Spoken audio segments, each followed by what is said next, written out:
The incident began just before noon when officers were called for an active shooter at Robb Elementary in Uvalde, a small community about 77 miles west of San Antonio. 3/4 of this community are Latino, so I don't know if that played a part at all, but it's a heavily Latino community. Quote, it's believed the shooter abandoned his vehicle and went into the elementary school. Gun-loving Texas Governor Greg Abbott said he shot and killed horrifically, incomprehensibly 14 students and killed a teacher. During the first few hours, local officials gave conflicting statements about where the shooting had happened and how many were shot. And we're already seeing even media, corporate media, talking that this is a mental health issue. Steve, you have young kids. He was an 18-year-old. I believe he was a high school student in this area who went to an elementary school shooting up elementary school kids. Your thoughts, Steve? I've got different thoughts depending upon the direction I choose to look at this. I'm broken. I mean, it's horrible. Like, just start there. Just horrible. As a father, I sent because I knew what we were going to talk about. I sent the stuff to my significant other and said, this is what I get to talk about tonight. And she goes, that's my worst fear. That right there is the thing I'm most afraid of. And, I mean, I can make a lot of jokes on different times about Pennsylvania and the teabaggers and all the other folks that are gun happy people. But I don't think that it's appropriate because I think there's a larger issue at play here. The whole mental health thing is, in my opinion, I think it's missing the point. I think it's important. We need mental health in this country. We need health care of all varieties. But I got to be really honest with you. I know that most won't accept this as an answer, but I'm going to make a point. The idea of austerity and economic hopelessness is so woven into everything that's going on in this country. And you can expect a lot more of this from people that aren't necessarily mentally ill. The idea here is that until we satisfy the basic needs of regular people in this country, until we make, not when there's a crisis, not when someone finally snaps, not when something bad happens, but because it's the right thing to do, because the benefits far outweigh any costs that could possibly be thrown at us. We have got to fix the basic needs of every citizen and person that's living in this country. I'm not even going to restrict it to citizens. I think every single person in this country has a right to shelter, food, basic needs as a whole. And I think that as long as people feel hopeless, their lives are hopeless. I mean, there's so many, it trickles apart. And it's not mental illness. It is literally life on life's terms. We have a bunch of crises happening all at one time, literally at all one time. And, Ukraine and Russia probably doesn't impact you and I in a very like here and now kind of thing, but it's got everyone's attention. Okay. You look around at like college student debt, things like that, probably not affecting everybody, but it's affecting enough people, and it's happening right here, right now. But more importantly, we've got an existential climate crisis going on that keeps getting diverted from as well. And so you say solving those other things is a really big deal. How do we solve this? And I'm saying to you, if we've got 8 years to solve the climate crisis, and part of that is solving the things I just said, then what do you know? We might actually be able to solve a lot of these problems if we focus on the root, which is addressing the economic lack of opportunity, the lack of sustainable living, the lack of hope in this country in general. And honestly, I don't know how to say it any better than this. Just because it didn't test well in a poll doesn't make it the wrong answer. Right now, I don't see anyone, including AOC or any of them, talking about either a Green New Deal, I don't see any of them meaningfully talking about Medicare for all. I don't see any of them meaningfully talking about any of these Oh, they issues. talk about it. I don't see them fighting or I doing don't it. see them fighting Right. for it. A tweet on something doesn't mean shit to me. I'm saying in general, though, every time, like, okay, so this will go away in a couple days, and then something else will happen. Somebody will steal something, or somebody will burn a building down, or somebody will be found to have lied, or so, and it'll be all the talk for a day and a half. My point is that while all these pop-up things happen, there's a sustaining issue that's going on, and that is this environmental crisis that ties in with all the other hopelessness that goes with the economic system and so forth. Again, I know it's hard to wrap it around that. I know it's hard to stay focused when, God damn, this thing's flaring over here and that's flaring over there. But the fact is that if we don't stay committed to the root cause, these things will just be pop-ups, and we'll be continuing to playing bop-a-mole, whack-a-mole, whatever you want to call it. And I'm just saying, let's just go for the kill zone, which is the real kill zone, which is a Green New Deal. Knock the inequality out of the mix. Start getting rid of student debt. Start doing the things that allow people to have freedom. And again, you're right. They use this as a campaign thing. That's exactly what they do to keep power and divide people up. But there's so many ways of that being done.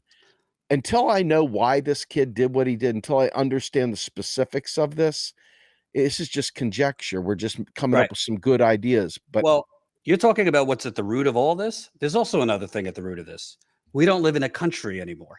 We live in a no. multi-trillion-dollar corporate conglomerate Yes. known as the United Corporations of America. People think I'm joking. I'm not joking.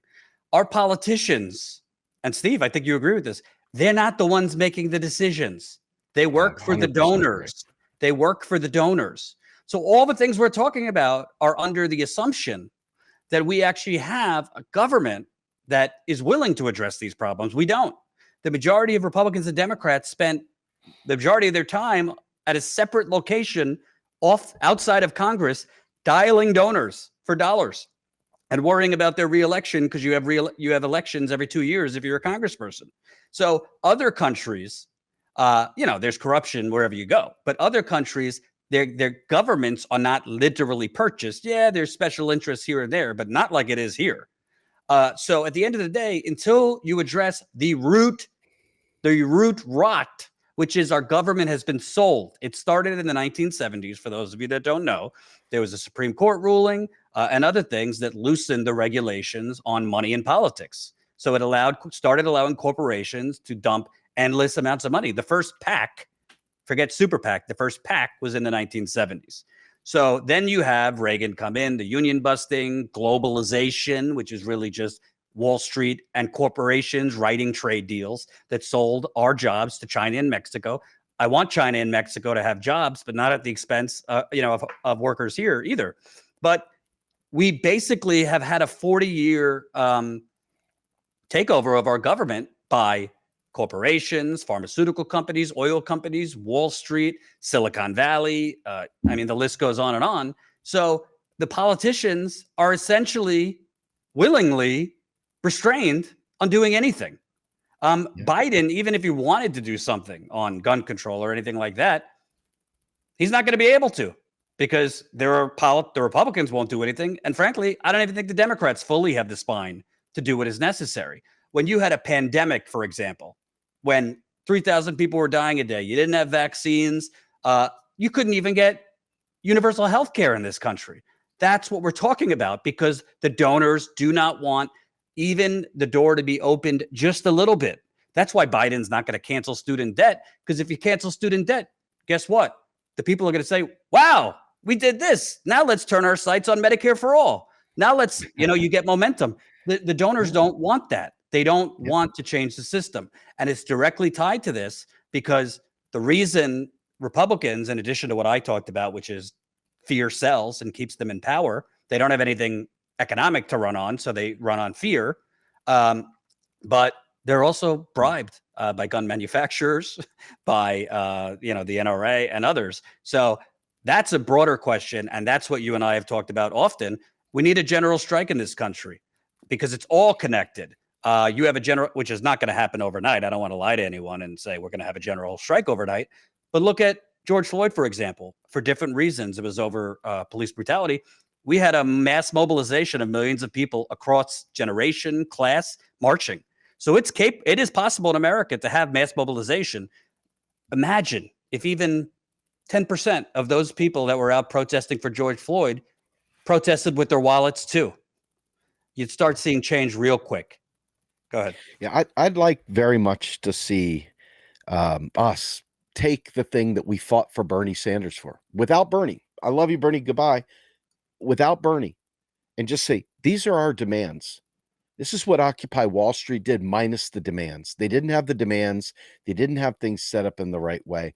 But in my opinion, you take the framework for that Green New Deal and all the things that we just talked about, getting rid of corruption, add that in there, and make it, this is non-negotiable.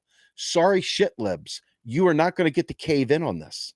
Sorry, folks that just want to go back to brunch, you don't get to cave in on this.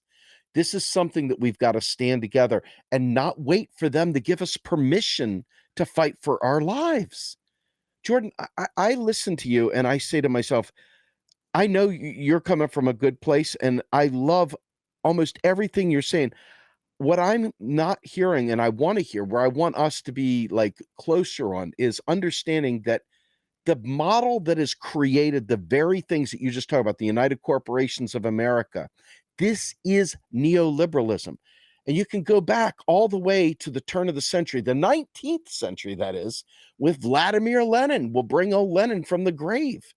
Lenin talked about global finance capital even then. This is nothing new, but we didn't address it then. He tried, he wrote about it. A lot of people tried through the years and wrote about it, but people stop, they forget. They have built-in forgetters that make them stop thinking about that stuff, and they suddenly start getting mad at the fly on their arm instead of realizing that there's some asshole over there with a shit factory that's producing flies like crazy. We're worried about this one fly, but the real fly is over there at the shit factory. And so what I'm trying to say is this: all these things are part of a layer cake that we need to demand. We need to make demands and we need to organize around. But I'm telling you, if we focus on the symptoms, we'll neither fix the main problem, nor will we get the satisfaction we'd like from fixing the symptom. I've gotten to the point now where it's almost like PTSD with the wash, rinse, repeat with these events.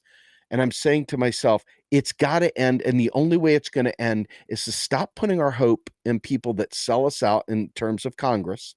Love them all to death, think they're great, maybe great dancer, but they're certainly not producing legislation that solves these problems. So that tells us something. The idea of going through doing the same thing over and over again, expecting different results, is another form of insanity. And we're all participating in that.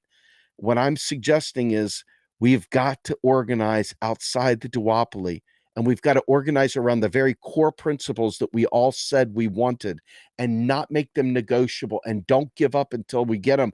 Because if we don't do that, we have a very finite period of time on this planet, and all the guns could be removed. When the tsunami hits you, you're not going to give a shit about guns. I promise you. Right. That's going to be the last thing on your mind. Well, I think there's a much bigger problem that I've been talking about for years. Okay. So if you're new to this, if you're not new to this channel, you've heard this quite often. There's a broader problem because there's a lot of people who protest, Steve. They protest outside of politicians' offices. They protest outside of corporations' offices, right? And that's all good. How many people protest outside of media outlets? How many people? How many people Not many. protest outside CNN, MSNBC, Fox News, local media? I could tell you, if you're new to this channel, I've been to Flint, Michigan nearly 20 times. It's the biggest government cover-up of the 21st century, the Flint water crisis and the cover-up. Do you know 8 years later, they still have toxic water in Flint? Don't listen to what the media has told you. I've gone there nearly 20 times. The water is still toxic. Do you know how many times that I had scandalous information that I got from the criminal investigation, and I reached out to larger networks to publish it, and they literally did nothing. They told me, yeah, this won't sell. Nobody cares anymore. Literally about a community that's drinking toxic water. They didn't want to break news about the governor who literally lied about, he knew about the toxic water for 16 months, and he said nothing as People were killed drinking it. So we have a media in this country that are not, for the most part, are not journalists as much as basically participants in sports, political sports. So most of these journalists, they're very disconnected from the actual community suffering in this country. Most of our journalism is concentrated in New York, DC, Chicago, LA. And on the local media end, it's all owned by corporations. So that's why when you have completely earth-shattering things like 10 dead in Buffalo and based on a racist shooter, or 16 dead in Texas, they move on after 2 days. That's why, as you said, it's the same rinse and repeat script. There's not going to be anything new from this coverage. It's going to be a play-by-play, look at the shooter, thoughts and prayers, maybe some talk about will anything change, and then they'll move on. That's why when literally during a pandemic, people are being evicted from their homes, because we had the bullshit coming from the White House that there was a moratorium. I went on the road and I literally exposed thousands of people were being evicted despite the federal moratorium during a deadly pandemic. That's why when Flint and other places have toxic water, there's no coverage. Why? Because we have a media in this country owned by corporate America. Most of these major media are owned by multi-billion-dollar corporate conglomerates that their model is to ignore the rot, is to ignore everything we're talking about here and pick one or two stories, pick some conflict, pick sensationalism. I mean, the guy I interviewed on Let's Get Ready to Grumble a few weeks ago, Eric Kessner's out there harassing lobbyists and stuff as a soloist. Now they're getting ready to meet every Saturday at noon in DC to kind of gather people together for Medicare for All, Green New Deal, and so forth. So there is activity. It's just minor blips on the radar. They're not going to register anything. It takes massive numbers. And we're not in the pandemic anymore. Even if you have to mask up, we need to find a way to get out there and do this stuff. Otherwise, it's going to keep happening, Jordan. I mean, it's going to keep happening. It's like, what wash, rinse, repeat cycle are we going to go through next?